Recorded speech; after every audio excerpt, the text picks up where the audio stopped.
হাতে কোনো পয়সা কড়িও নেই। এবার চালও তেমন একটা উৎপাদন হয়নি। এক মুঠো ধান আছে, এই ধানগুলো তুই বাড়িতে নিয়ে যা। এটা হলো জাদুর ধান। আমি বাপু তোকে আর বাকিতে চাল দিতে পারবো না।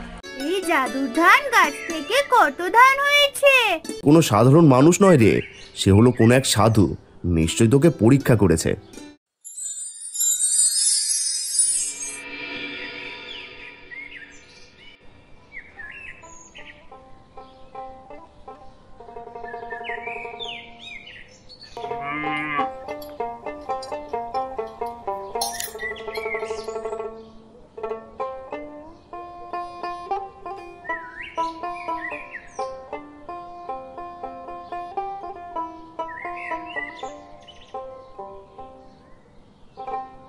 বাবা, ও বাবা, নাও দেখি খাবারটা খেয়ে নাও।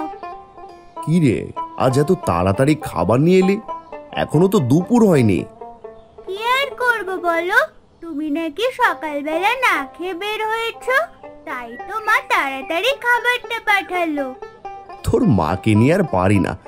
যাই হোক, যা, এখানে কিছু সবজি আছে, এগুলো নিয়ে বাড়িতে যা। আচ্ছা বাবা, তুমি সময় মতো খেয়ে নিও, দেরি করো না যেন। আর শোনো বাবা, মা বলেছিল ঘরে কোনো চাল নেই। কি যে করি কিছুই বুঝতে পারছি না। হাতে কোনো পয়সা কড়িও নেই। এবার চালও তেমন একটা উৎপাদন হয়নি। সারা বছর না খেয়েই থাকতে হবে। আহা বাবা, তুমি এত চিন্তা করো না তো, দেখবে সব ঠিক হয়ে যাবে।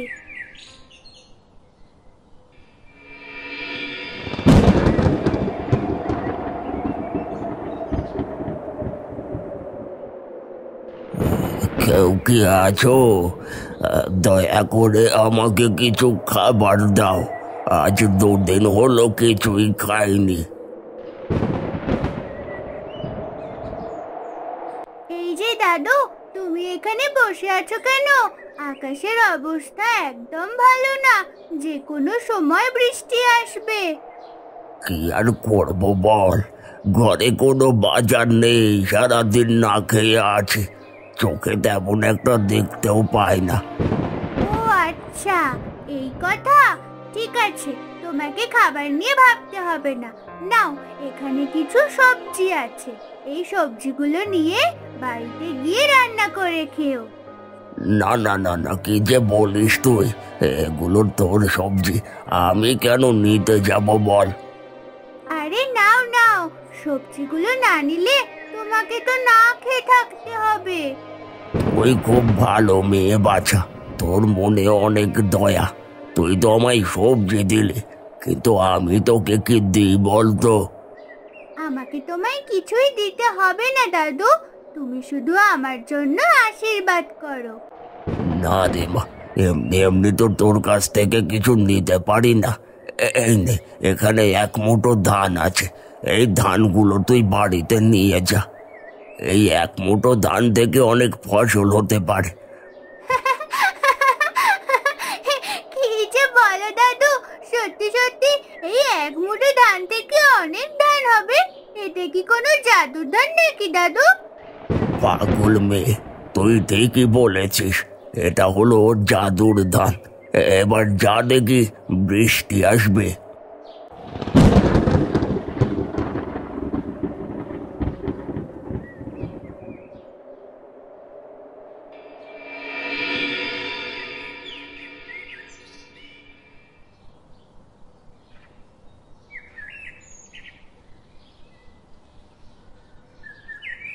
এই যে, সারাদিন কোথায় ছিলি তুই? সেই যে সকালে বের হয়েছিস, এখন দুপুর গড়িয়ে সন্ধ্যা হতে চললো। কোথায় আর যাবো মা, গিয়েছিলাম বাবাকে খাবার দিতে। এরপর ফেরার সময় বাবা কতগুলো সবজি দিয়ে দিল। তা কোথায় সবজিগুলো? দে আমায়, তাড়াতাড়ি রান্না চড়াই, তোর বাবার ফেরার সময় হয়ে গেল। আর বলো না মা, সবজিগুলো আমি একজনকে দিয়ে দিয়েছি। কি বলছিস এসব? সবজিগুলো তুই আবার কাকে দিলি? ওই যে উত্তরপাড়ায় একটা বট গাছ আছে না, ওখানে একজন বুড়ো দাদু বসেছিল, সারাদিন নাকি কিছুই খায়নি। সবজিগুলো দিয়ে তাকে বললাম বাড়িতে গিয়ে রান্না করে খেতে। এসব কি বলছিস তুই? এখন আমি কি রান্না করব বলতো? মা, তুমি শুধু শুধু রাগ করছো। দেখো বুড়ো দাদু আমাকে কি দিয়েছে। এটা হলো জাদুর ধান। আমি আমাদের বাড়ির পাশে এই ধানগুলো লাগিয়ে দেব। বলি, তোর মাথাটা কি পুরোপুরি গেছে? এখন তো বর্ষাকাল, বর্ষাকালে কখনো ধান লাগানো যায়? সব ধান পানিতেই নষ্ট হয়ে যাবে। দাদু বলেছে এটা জাদুর ধান, এই ধান কিছুতেই নষ্ট হবে না। তুই এক পাগল আর তোর দাদু এক পাগল। যা, এখন স্নান করে আয়, তোর খাবার দাবারের ব্যবস্থা করি।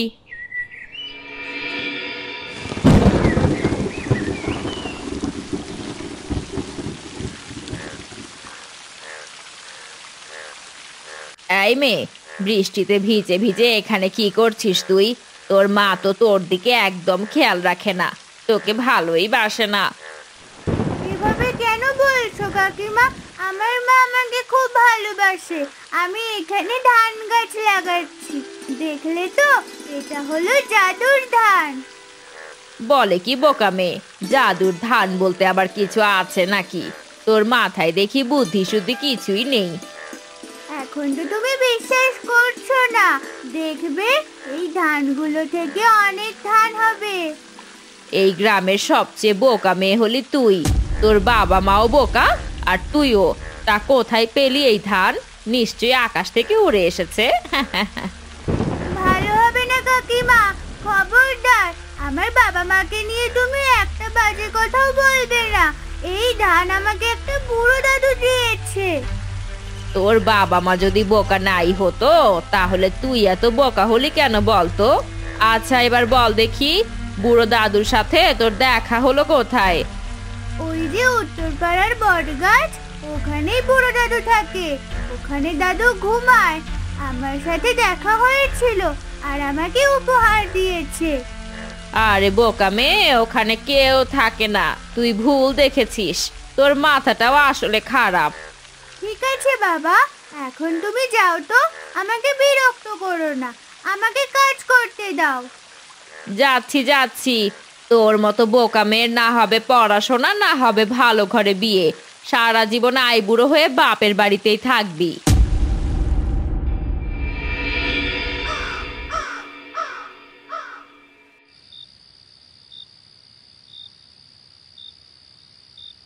কি ব্যাপার, আজ কোনো শাকসবজি রান্না করনি, শুধু ডাল আর আলু ভর্তা? সকালে এতগুলো সবজি পাঠালাম, সেগুলো গেল কোথায়? কেন, তোমার মেয়ের কাণ্ড তুমি জানো না? কি করে জানবে? তুমি তো আর বাড়িতে ছিলে না। কি রে মা, আজ আবার কি করেছিস? তোর মেয়ে তো রেগে আছে কেন? কই বাবা, আমি তো কিছুই করিনি। মা শুধু শুধু আমার উপর রাগ করে। তোর বাবাকে সত্যি কথাটা বল, আজ কি করেছিস? তোমার মেয়ে আজ সবগুলো সবজি একটা বুড়ো লোককে দান করে এসেছে, আর বুড়ো লোক নাকি ওকে ধান দিয়েছে। এটা নাকি জাদুর ধান। এই জাদুর ধান থেকে নাকি অনেকগুলো ধান হবে। হ্যাঁ বাবা, আমি বাড়ির পাশে ধানগুলো লাগিয়ে দিয়েছি। দেখবে বর্ষাকালে ধানগুলো খুব সুন্দর হবে। বোকা মেয়ে আমার, শুধু শুধু আমার মেয়েটাকে বকো না, ও বড্ড সহজ সরল। তোমার এই মেয়েকে নিয়ে হয়েছে আমার যত জ্বালা। শোনো, ঘরে কিন্তু কোনো চাল নেই। কাল একটু খগেনের দোকান থেকে চাল নিয়ে এসো।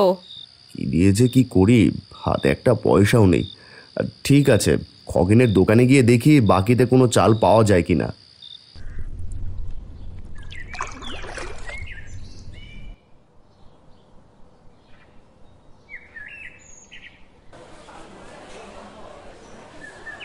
ও খগেনদা, কেমন আছো গো তুমি? এই আমি কেমন আছি জেনে তুই কি করবি হতচ্ছাড়া? কেন এসেছিস আমার দোকানে? নিশ্চয়ই বাকিতে চাল নিতে এসেছিস, তাই না? খগেনদা, এমন রেগে যাচ্ছ কেন? আমি তোমার থেকে বাকি নেই ঠিকই, কিন্তু টাকাও তো দিই। এই শেষবারের মতো ওকে আমি চাল বাকিতে দিচ্ছি, আর দিতে পারবো না। আমার ব্যবসার অবস্থা একদম ভালো না।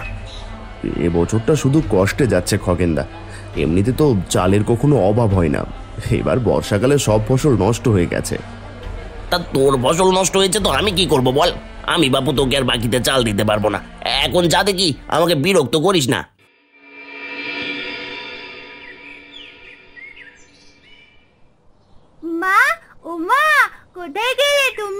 আমার কথা তো বিশ্বাস করছিলে না, এবার এসে দেখে যাও। কি হয়েছে, কি এমন চিৎকার করছিস কেন? তুমি তো বলেছিলে বৃষ্টির দিনে ধান চাষ করা যায় না, এবার তাকিয়ে দেখো এই জাদুর ধান গাছ থেকে কত ধান হয়েছে। আরে বাহ, সত্যি তো, আমাদের তো আর কোনো দুঃখ থাকবে না। এবার দেখবি আমাদের সংসারে আর চালের অভাব হবে না। কি ব্যাপার, মার মেয়ে মিলে এখানে বসে বসে কি করছো? হ্যাঁ, দেখো বাবা, কি অবাক কাণ্ড! সেই বুড়ো দাদু আমাকে যে ধানের বীজগুলো দিয়েছিল সেখান থেকে কত ধান গাছ হয়েছে। আমি তো আমার নিজের চোখে বিশ্বাস করতে পারছি না। সত্যি সত্যি এই ধানের বীজগুলোর মধ্যে কিছু একটা আছে। কিন্তু তুমি এত তাড়াতাড়ি বাড়িতে ফিরলে? আমার মনটা একদম ভালো না। আজ খগেনের কাছে চাল বাকিতে চাইতে গিয়েছিলাম, আমার সাথে খুব খারাপ ব্যবহার করলো। বলল আমাকে নাকি আর বাকিতে চাল দেবে না। আরে বাবা, তোমাকে আর খগেনের কাছে যেতে হবে না। দেখতে পাচ্ছ না কত ধান হয়েছে? এই ধানগুলো বিক্রি করে আমাদের সারা বছরের খাবার হয়ে যাবে। একদম ঠিক কথা বলেছ, কিন্তু যার জন্য আমরা এত উপকৃত হলাম সেই বুড়ো দাদুকে কাল আমি আর ঝিলিক গিয়ে একটা ধন্যবাদ দিয়ে আসবো। হ্যাঁ বাবা, তাই সকাল সকাল আমরা ওই বট গাছের নিচে যাব, ওখানে বুড়ো দাদু বসে থাকে।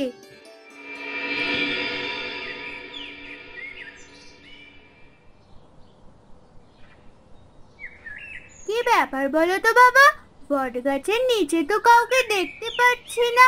সেদিন তো বুড়ো দাদু এখানে বসেছিল। আমি মনে মনে যা ভাবছিলাম ঠিক তাই হয়েছে রে মা। তুই আসলে যাকে দেখেছিস সে কোনো সাধারণ মানুষ নয় রে, সে হলো কোনো এক সাধু। নিশ্চয়ই তোকে পরীক্ষা করেছে। কি বলছো কি বাবা? সে তো দিব্যি মানুষের মতো করে কথা বলছিল। শোন, অনেক সময় সাধুরা মানুষের বেশ ধরে অন্যকে পরীক্ষা করে।